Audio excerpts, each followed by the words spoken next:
nghe cần kal don hai to kan musician tour te an cheme kan hi block tan there kan por ba nuam don cái kapu po local đó ra Daifim resort à lên quên hay đấy còn kalang ha so tai đấy so anh lâu lúc kan to nang lei u lei pu chong do nang nang le wa mo sa ta นั่นได้สักกันส่วนคุยกันกันคุยตัวเต้ ถ้าเกิดส่วนปกติแล้วงาช่วยเราจะส่วนอะไรด้วย กันนินเนี่ยไม่ให้ ถ้าใครที่คุณเป็นคน นวมนอนเข้าไม่ ก็จ้องก็สามีก็จ้องไม่หรอกแต่ดูถ้าใครกันDaifim Picnic Spot กันแข่งอ่ะใกล้เราในตัวตานี่ช่วงที่ใกล้เห็นเซตเน็ตเราเอามาช่วงอาเฮียนถ่ายอย่างจริงหรือตุกเรานี่เมลซองกันฟังทะดอนนี่บินเราหูเวตานชวนไลค์และ subscribe ค่ะบินเราไปดอนเนี่ยใกล้เห็นมอเตอร์ลูกพันเราติเราอินตาระที่ใต้สักอาเฮียนไอ้เอ็นคอลตูเตนั่นนี่ตักก็นี่ชวนเฮ็ดใกล้เห็นกันหันลูตาชุดหน้าเรามาหน่วมเวี่ยวไม่หุ่นปอชัวร์ทั้งอาคนปล่องลุยเห็นล่วงปล่องลุยกันไหนเขาไม่ดูตามชวน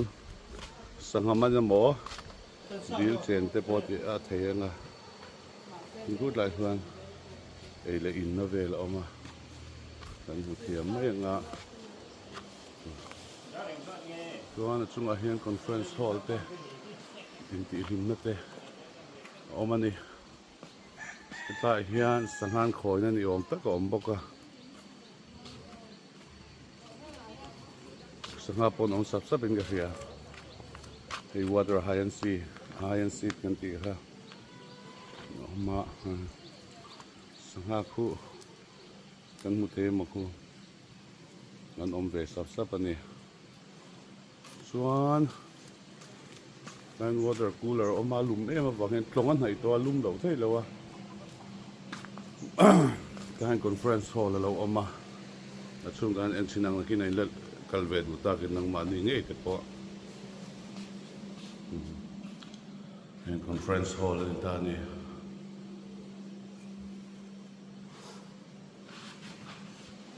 ส่วนการสุขทะเจหลังให้มอยครบมาให้ไล่เกตแต่พอที่ง่ายขาคนคือเนี่ย scenery มวยเด็กไม่เราออกมากันหุเทียมังอ่ะ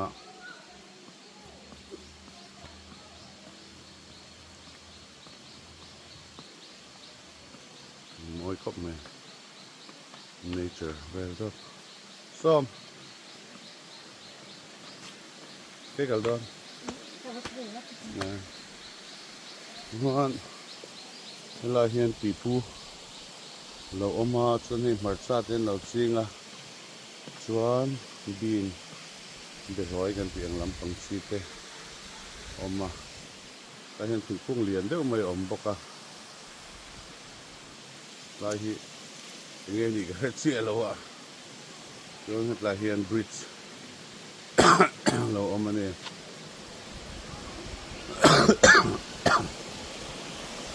คิดละมาเห็นทรีเฮาส์เตออกมาแล้วปังหัวมันกัลเตียงชื่อจนลายเฮียนหลุยให้เทียงหิมเดี๋ยวไม่ลุยแต่เทียงหิมเดี๋ยวไม่เราลวงเฮ็ดลายเห็น swimming pool แล้วออกมา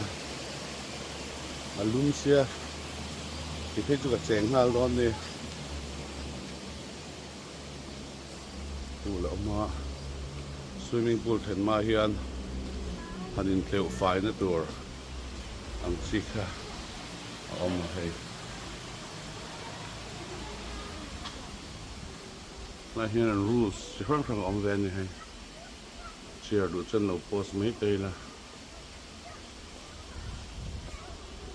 งั้นเห็นลายปุ่นเกลียวไฟนะมีตาสวิมมิ่งพูลเซนต์เอาไปละมั้งเห็นลายที่ปู ปูลเวลสุนิตานี่น้ำเมลครบไม่ให้ปูลเกี่ยลำปนน้ำเมลปามทรีอมตำได้ในโดนขวลุมวิวต่อติดานี่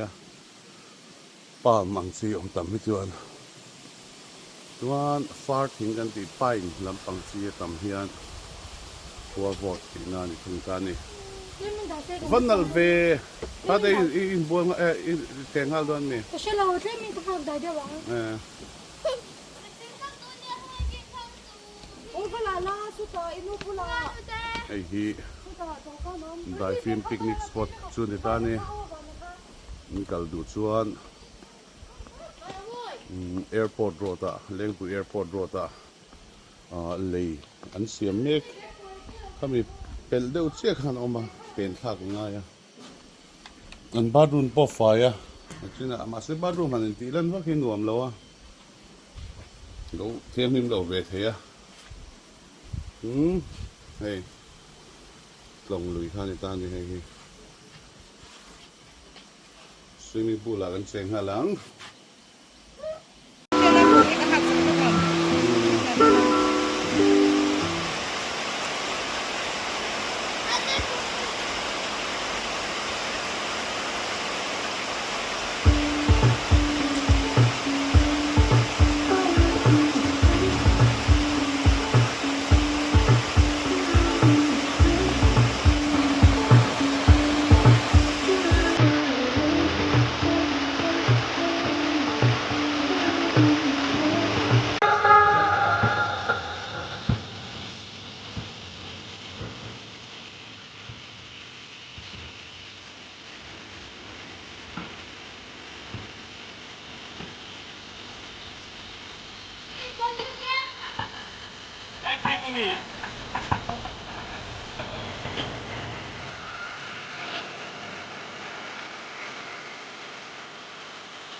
เมนูโปรเซียลก็ไม่วอกซา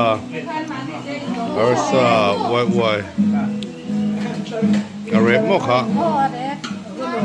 เซียลเทรดก็ไม่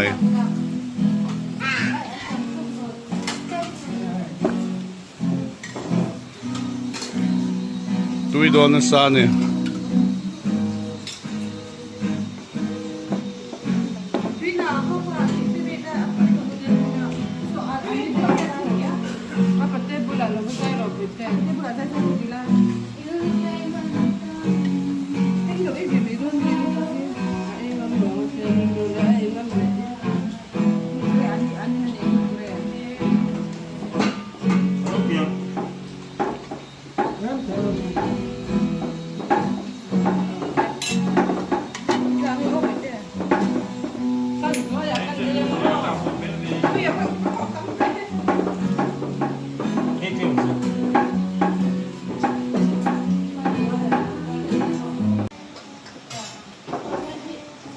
กันล้มชันได้กันตีลันตำเวเดี๋ยวเล็กเหล่าจวน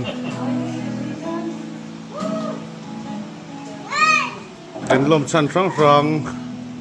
กับผู้เป็นส่วนนี้หล่อมารอนหัวนี่พวกก็หล่อมาสิโลเทรนรอนหัวจวนคลาเตยเราห้อยลูกคลาเตยโพสมาปาสะกันหล่อพวกก็Sawmi Class 12คลาเตยปาสพวกก็ nursingสิลองอาเซียดอนพวกนี้อีจูร์ว่าบ้านเริ่มจ้างทีนลงลุยหิมอยทับนันนัวนุกเบียวชวินมอยกันดียุดไลเวลเลยครับ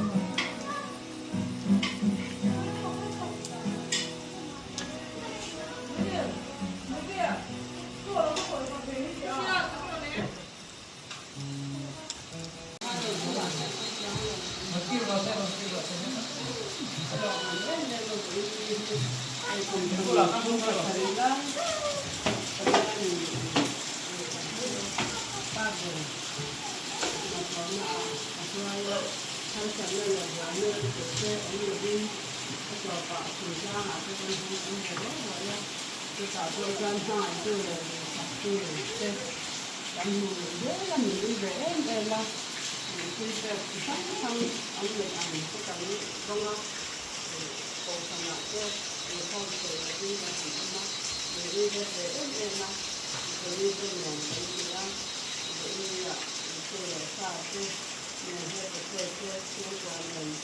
kênh Ghiền